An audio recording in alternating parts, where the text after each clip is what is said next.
Prepare yourself for a journey through war and adventure. Follow Fitzroy Maclean as he takes you to the guerrilla battlefields of Yugoslavia. These are his words. Let's begin. I was right. We had been dropped from very low indeed. No sooner had my parachute opened than I hit the ground with considerably more force than was comfortable. Looking up, I saw Randolph coming down almost on top of me. The expression of satisfaction which dawned on his face as he realized that his parachute had opened rapidly gave way to one of disgust as he glanced down to see the ground rushing up to meet him. Then, narrowly missing a telegraph pole, he came to rest with a sudden bump in a patch of melting snow and mud. A little further away, Slim Farish and the rest of the stick were landing at intervals of a few yards from one another, a neat bit of grouping on the part of the pilot, though personally I would not have minded if we had had a little more height to spare. But we were not left long to reflect on such technicalities. Already John Selby, in the role of Master of Ceremonies, was upon us. 6 weeks with the partisans, which had included several forced marches, had, I noticed, made him a good deal less portly, and changed him in appearance from an immaculate wing commander to something between a brigand and a dispatch rider. But his salute was as spectacular and his manner as urbane and soothing as ever. With him came Slavko Rodic, tall, pale, and elegant with a neat dark moustache. His troops had provided the reception party for my first drop at Nkonigrad and were now performing the same service again. They had not greatly changed. Weather-beaten and battle-stained, they wore the usual medley of captured enemy equipment and uniforms, only now there was here and there a suit of British battle dress, a pair of boots, a Mills grenade, or a Sten gun as a token of our aid. No sooner had my feet touched the ground than a guard of honor was formed, ready for me to inspect. From the violence of their ceremonial drill, it was clear that they more than made up in keenness for anything they might lack in orthodoxy of appearance. Then horses were brought, and Rodic and I, having played our part in the ceremony, sprang into the saddle and set off at a gallop up the road to the village, followed by the rest of the party, while the guard of honor turned to the task of collecting the containers of supplies which had been dropped at the same time as we had. Bosanski Petrovac lies on the verge of one of the rare stretches of flat grassland in the highlands of Bosnia. On the far side, perhaps 2 or 3 miles away, was a range of dark hills, and in front of us, as we rode, the ground rose again, sloping gently up towards the village, which itself was built on the side of a hill, a typical Bosnian hamlet with its wood and plaster cottages. In the upper room of one of these, a meal had been prepared. It was a good meal, though not as good, our hosts explained with engaging frankness, as the one they had prepared the day before and then eaten themselves when they found we were not coming. At any rate, we were hungry and did justice both to the stew they gave us and to the local slivovica. As we ate, I discussed plans with Slavko Rodic. The military situation was still fluid, and Tito and his staff were living in the woods until they could find somewhere to re-establish their headquarters. I wanted to see Tito as soon as possible, and Rodic said that he would take me to him himself. After Slim Farish, Randolph, and the others had been installed in a peasant's house with instructions to stay where they were until further notice, we set out. It was getting dark as we rode down the village street, and lights were beginning to twinkle in some of the windows. Slavko had always prided himself on having good horses, and the 2 we rode were admirable. The escort, which accompanied us, were also well mounted, and we pushed along at a brisk pace. It was getting dark when we left, and, as we reached higher ground, it grew colder, and the snow lay deep on the track we were following through the forest. The snow deadened the sound of a horse's hooves, and, in the darkness, you could only dimly discern the form of the horse and rider in front of you. As I rode, muffled in the warm privacy of my greatcoat, I turned over in my mind the various points I had to discuss with Tito. Then Slavko, who had been riding with the rearguard, caught up with me, and we fell to talking about our lives before the war and what we hoped to make of them when the war was over. In peacetime, he had been some kind of engineer or surveyor. Now, still in his 20s, he was a partisan leader. When the war was over, if he survived, there would be work of some kind for him to do in the new Yugoslavia. That this new Yugoslavia would emerge triumphant, whatever the obstacles to be overcome, was for him, as for them all, a certainty, and had been so from the first. We had a long way to go, and, even though we rode fast, it was after midnight when, in the thickest part of the forest, we were suddenly challenged by an unseen sentry. We gave the password and our names and, having done so, were allowed to proceed. It was still snowing, and, as we rode on, we could make out lights dimmed by the falling snow, shining among the trees, and, going towards these, came upon a group of wooden huts. A partisan took our horses, and another, recognizing me, came forward and said that Tito was waiting up and wanted to see me as soon as I arrived. If I would come, he would take me to him. Picking our way through the trees, we came to a small, roughly built hut of freshly sawn planks. Inside, a light was burning. A sentry, on guard at the door, made way for me, and I went in. As he came forward to meet me, I saw that Tito no longer had on the plain dark tunic and breeches he used to favor, but was wearing instead a kind of uniform with, on his sleeve, a roughly embroidered laurel leaf encircling a star. Since our last meeting, the Anti-Fascist Council, meeting at Jades, had bestowed on him the specially created rank of Marshal of Yugoslavia, at the same time setting up a provisional government in which he occupied the dominant position. When I congratulated him on this honor, he seemed slightly embarrassed. They would do it, he said, smiling deprecatingly. For a moment, it occurred to me that, while characteristically enjoying the magnificence of his new title, he perhaps at the same time rather regretted the days when, holding no other office save that of military commander of the partisan forces, he had been known to all by an unadorned nickname. Then we sat down, food and drink were brought, and we started to talk. We had much to tell each other. As a start, I handed Tito the letter which I had brought him from the Prime Minister.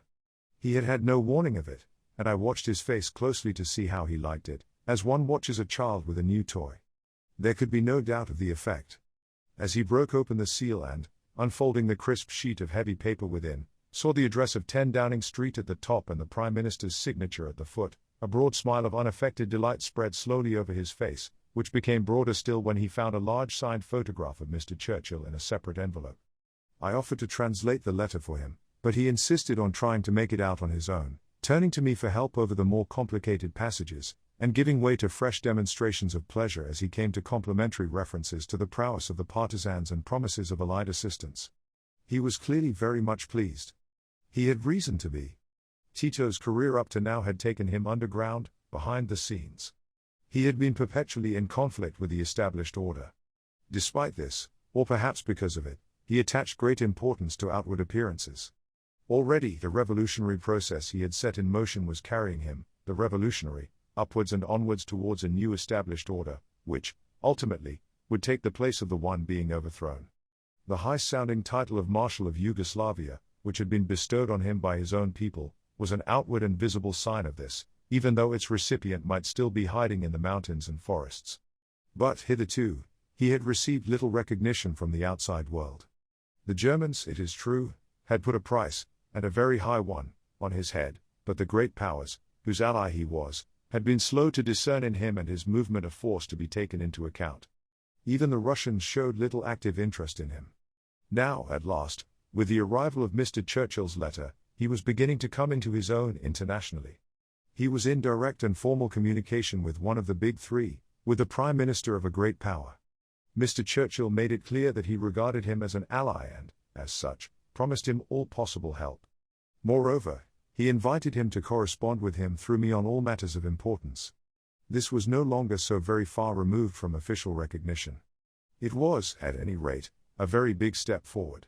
Next, I gave Tito some account of the greatly increased assistance he was now to receive. I told him in detail of the steps being taken to improve the existing system of air supplies and air support, and of the scheme for training his men as pilots and tank crews. He was delighted and said he would immediately set about collecting good men from all over the country to be trained. These, he would then have smuggled down to the coast and shipped across the Adriatic by schooner. Then I asked what progress the German offensive was making. He replied that the first fury of the German attack had spent itself without the enemy being able to win a decisive success.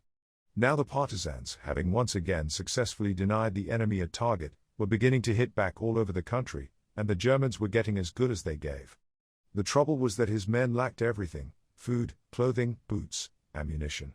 He could only hope that the promised supplies would come before it was too late. Meanwhile, the situation had to some extent been stabilized locally, and he expected to be able to move his headquarters before long to the neighborhood of Drvar, a part of Bosnia that had long been outstandingly faithful to the partisan cause. Finally, we talked of the islands and the prospect of converting this into a firm base from which we could harass the enemy and smuggle across supplies to the mainland. The other islands had by now all been occupied by the Germans, and we agreed that we should need to act quickly if we were to be in time to save this from their fate. We talked till the early hours of the morning. Then, bidding Tito good night, I followed one of the guards through the snow to the hut that had been allotted to me. Gordon Alston and Hilary King, my new signals officer, were lying asleep in some straw that was spread on a kind of shelf stretching the whole length of the hut. Waking, they told me of their adventures since their hurried departure from Jades.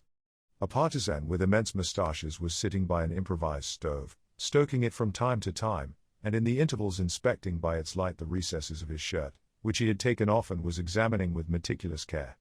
"Lice," he said resignedly. I took the canvas Foreign Office bag in which I had brought the Prime Minister's letter, filled it with straw to make a pillow, wrapped myself in my greatcoat, and was soon asleep. Next morning we were wakened with a mug of captured ersatz coffee and a mess tin of yellow maize porridge by the bewhiskered partisan, who, in addition to being my bodyguard, also fulfilled the roles of cook and batman. Having eaten my breakfast, I cleaned out my mess tin and used it for boiling some snow water on the stove to shave in.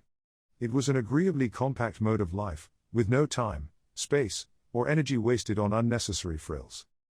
The days that followed were uneventful. We led a patriarchal existence in our huts in the forest. All around, the snow lay deep. I ate with Tito and his staff, several of whom had now blossomed out as cabinet ministers. Cartledge was vice premier, Father Vlado, minister of the interior, and so on. After much drafting and redrafting, a reply to Mr. Churchill's letter was composed and sent off over my wireless. Then, one evening, with the suddenness that always characterized such moves, it was announced that we were leaving the same night for the new headquarters. The message added that the Marshal would be glad if I would travel in his special coach, an invitation which I was at a loss to understand until, on making inquiries, I discovered that my old friend the Partisan Express had somehow survived the offensive and been brought to a nearby siding, and that it was in this that we were going to travel. Sure enough, when the time came, there it was, the same as ever, whistling gaily and puffing out clouds of sparks, but with the addition of a large specially built wooden box wagon, which looked exactly like one of our huts on wheels. Into this we all bundled, Tito, the dog Tigger, several members of the cabinet, Olga, Alston, and King, Tito's bodyguard, and myself.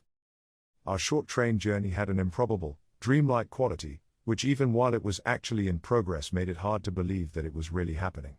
From the inside, Tito's special coach was even more like a hut than from the outside, with an open stove in the middle and benches around the wall. The stifling heat of the stove induced sleep. The benches, on the other hand, were just too narrow to sleep on with any security. On the floor lay Tigger, in a bad temper and snapping at everyone's ankles. At last, after a great deal of fussing and settling down, he went to sleep, only to be woken again almost immediately by a cabinet minister falling off one of the benches on top of him, whereupon pandemonium broke loose. It was not a restful journey, but, as Tito pointed out, it was the only train in Yugoslavia in which you could travel with reasonable certainty of not being blown up. Eventually, some hours before dawn, we arrived, and, detraining, set out with a guide to look for our new quarters. After what seemed a long walk in the dark through muddy half-frozen fields, we found them, a little cluster of wooden houses on the side of a hill. In one of these had been installed a system of double-decked wooden sleeping shelves, sufficient to accommodate the whole mission. The owner of the house, an elderly peasant, announced with considerable pride that the whole contraption was specially reserved for President Churchill himself, who was shortly expected on a state visit to Marshal Tito, presumably a garbled reference to Randolph's impending arrival. But we were too tired to argue with him and, undeterred by his warnings, we stretched ourselves out in a row on the bottom shelf and were soon heavily asleep. When we woke, it was broad daylight, and we could get a better idea of our surroundings. From where we were, we looked out over a wide green valley, with, on the far side, a range of hills rising abruptly in cliffs from a river that flowed at their foot. Between us and the hills lay what was left of the village of Dravar, a few gutted houses clustered around the gaunt ruins of what had once been a factory. Behind us, open fields, dotted here and there with farmsteads and copses, rose more gradually into another range of hills, on which the snow was still lying. Our own house stood amid plum orchards, sloping down to a little brook. From their huts around, the peasants eyed us curiously, staring at our wireless sets and the rest of our gear and listening in surprise to the strange language we spoke. The partisans they knew, and the Chetniks, and the Germans. But we were something different. At first, they hung back. Then their curiosity got the best of their shyness. The girls were the boldest. Laughing and pushing each other forward, First one and then another invented a pretext for engaging us in conversation. The discovery that we could speak their language emboldened them still further, and soon we were the center of an amused crowd of neighbors, who fired every kind of question at us, and responded to our answers with confidences of their own, generally of an extremely intimate kind. Meanwhile, our whiskered bodyguard, who was supposed to be helping us unpack and stow away what was left of the mission kit and supplies, stood beaming in the middle of a group of small children, to whom he was displaying with a proprietor's pride all the more interesting articles of our equipment, personal or otherwise, each of which was greeted with cheers by his youthful audience. Amongst the latter was a little girl of 2 or 3 with a singularly dirty face and flaming red hair, who had toddled up to see what was going on. To her we gave the name of Ginger, by which she was known thereafter by the whole neighborhood, including her own parents. The arrival, a couple of days later, of the rest of the party, including Randolph, Sergeant Duncan, and Slim Farish, who had brought with him a large supply of genuine American candy, set the seal on our success. From now onwards, our position in the community was assured. Before many days were passed, we were sleeping in one house, eating in another, and doing our cooking in a third, an operation which was conducted over an open fire by Ginger's mother under the general supervision of Sergeant Duncan. Once we had established ourselves, I went to see Tito. I found him living in a cave halfway up the rock face on the far side of the valley.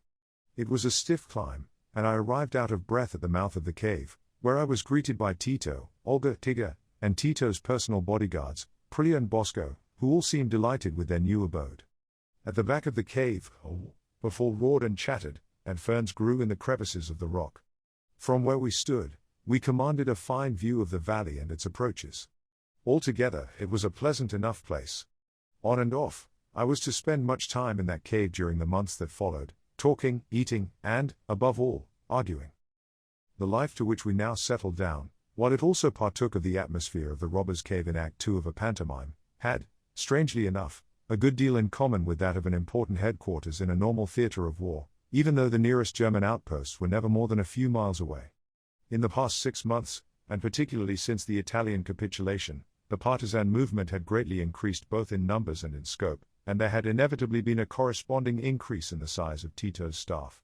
But what the latter gained in executive and administrative efficiency, through this increase in staff, it inevitably lost in mobility, and mobility is an essential condition of successful guerrilla warfare. Tito accordingly now found himself confronted with the problem of how best to secure his base. For the time being, it is true, his headquarters did not seem to be in any immediate danger. The force of the German 6th Offensive, which had culminated in the capture of Gage some weeks earlier, was now largely spent, and the initiative was rapidly passing to the partisans. Locally, the approaches to Drvar were well defended. To the north, Slavko Rodic and the 5th Corps were based on Bosanski Petrovac. Kojar Popovic, commanding the 1st Corps, had established his headquarters at Mokry Nogi, a few hours' walk up the valley. These troops, it was hoped, would be sufficient to protect Drvar against any sudden attack by such German forces as were known to be in the neighborhood at the time. But this situation could not be expected to last indefinitely. On the contrary, it was not long before evidence reached us from several different sources that the enemy knew where we were and had no intention of leaving us to vegetate. The most cogent proof of this interest came in the form of enemy air activity. First, single aircraft and then groups of 3 or 4 would circle overhead, sometimes bombing and machine gunning, and sometimes just looking or possibly photographing. More disturbing still were reports, received from the RAF and passed on by me to Tito, of concentrations of gliders and troop-carrying aircraft at Zagreb and elsewhere. Then, from captured enemy documents and intercepted messages, came evidence of various German plans to kidnap or assassinate Tito, his staff, and my mission. For this purpose, it appeared, Serbo-Croat-speaking members of the notorious SS Brandenburg were to be used, dressed as partisans. Another time, a lightning raid by ski troops of the 1st Mountain Division seems to have been contemplated. Going through these documents, I was interested to read the instructions for my own disposal. They gave, in their order, the various formations to which I was to be sent after capture, from division, to corps, to army headquarters, after which I was to be flown by special aircraft to Germany for further investigation and ultimate disposal by means not specified. Apart from this, we knew that the Germans, if they took their time, could in the end always concentrate against any given point held by the partisans an overwhelming weight of troops and, particularly, of armaments, and, if at any time they decided to take such action against Drvar, Tito and his staff would once again be obliged to take to the woods, with a consequent interruption of the central conduct of the campaign. This, Tito was naturally anxious to avoid. The question was whether it was feasible to render the base at Drvar secure against attack if the Germans were really determined to wipe it out. Certain of Tito's advisors were in favor of attempting to convert Drvar, its immediate surroundings, into an impregnable fortress and concentrate a considerable garrison within its shelter. They felt, he explained, that it would be good for morale and strengthen the movement as a whole if there could be at any rate one permanent strip of liberated territory. In telling me of the project, Tito asked me what I thought of it and whether, if it were adopted, we would be able to supply the armaments, and in particular the mines, guns, and tanks that would be needed to put it into execution. I replied that, as he knew, we were already supplying the partisans with mines and that we were hoping to supply them shortly with pack artillery. But I did not think that he would be putting either of these to their proper use if they were employed in an attempt to establish a permanent base in any one given area. For one thing, we could not bring by air a sufficient weight of armaments to give them the security at which they were aiming. For another, to assume a primarily defensive role, even locally, would, in my view, be to fly in the face of a fundamental principle of guerrilla warfare. It seemed to me that the partisans must at all costs retain their mobility. I saw their need for some kind of base from which operations could be directed, but, to my mind, they could best achieve the security they desired by keeping the enemy engaged elsewhere. This, in fact, they were doing to an ever-increasing extent, and, what is more, it was now possible, owing to the presence of my officers with partisan formations throughout the country, to coordinate their operations with those of the Allied armies in Italy. From our point of view, special importance was attached to partisan activities in Slovenia, and in particular to the possibility of interrupting traffic on the Trieste-Ljubljana railway, which was one of the principal supply lines for the German forces in Italy and also constituted a vital link between the eastern and western fronts. Peter Moore had now returned to Bosnia after a further visit to Slovenia and, in Vivian Street's absence, was acting as my second-in-command. I thus had the advantage of his local knowledge and first-hand experience in planning any operations that Allied Forces Headquarters, AFHQ, or the 15th Army Group might ask for in the north. Peter's knowledge and experience were to stand us in good stead, when, some time later, I was instructed by General Wilson to ask Tito whether his men could attack the Stampitov Bridge, one of the main viaducts on the Trieste-Ljubljana railway, the operation to be timed to coincide with certain moves by General Alexander in Italy. Tito agreed immediately and undertook to send the necessary instructions to his local commander in Slovenia at once. After talking the proposed operation over with Moore, I decided to send him back to Slovenia, in order to provide direct liaison with the troops carrying out the operation and also to help them with technical advice, which he, as a sapper, was well qualified to give when it came to blowing things up. Moore was delighted, and, having provided himself with a photograph of the viaduct and all available information about it, set to work calculating the quantities of explosives that would be needed to put it out of commission for an appreciable time. It soon became clear that the undertaking was likely to prove a formidable one. The viaduct was known to be heavily guarded. Moreover, it was so constructed that very considerable quantities of high explosives would be required to make any impression on it. Arrangements were made for the necessary supplies to be dropped into Slovenia, and Moore left for the north with his professional enthusiasm thoroughly aroused. For a week we heard nothing. Then a signal came from Moore to say that they had arrived, that they had discussed plans with the local commander, that the supplies had duly been dropped, and that everything was now ready for the operation, which had been given the code name Bearskin, to be carried out on the prescribed date. I passed this information on to General Wilson and General Alexander. Then we waited anxiously for news. The news, when it came, was wholly good, and I hastened to pass it on to Tito. After a long and skillfully executed approach march, the partisans had rushed the viaduct in the face of heavy opposition and had held the enemy off long enough for the charges to be laid and detonated. When they finally withdrew, the bridge was down, and likely to remain so for some time. Moore was full of praise for the partisans, who, he said, were ably commanded and had fought with great dash and determination. Later, Tito received an account of the action from headquarters Slovenia. It only differed from Moore's version in that it contained an enthusiastic account of the part which the latter had himself played in the planning and execution of the operation. We heard later from Italy that the destruction of the viaduct had achieved its purpose. As a result of it, the railway had been put out of action for some considerable time, and thus denied to the enemy at a critical stage of the campaign. From General Alexander, There came a message of thanks, which we duly passed on to those concerned. For his part in the operation, Moore received a well-deserved bar to his Distinguished Service Order, DSO. That concludes the 17th part of the story. Thank you very much for listening. Please subscribe for more episodes and leave a comment.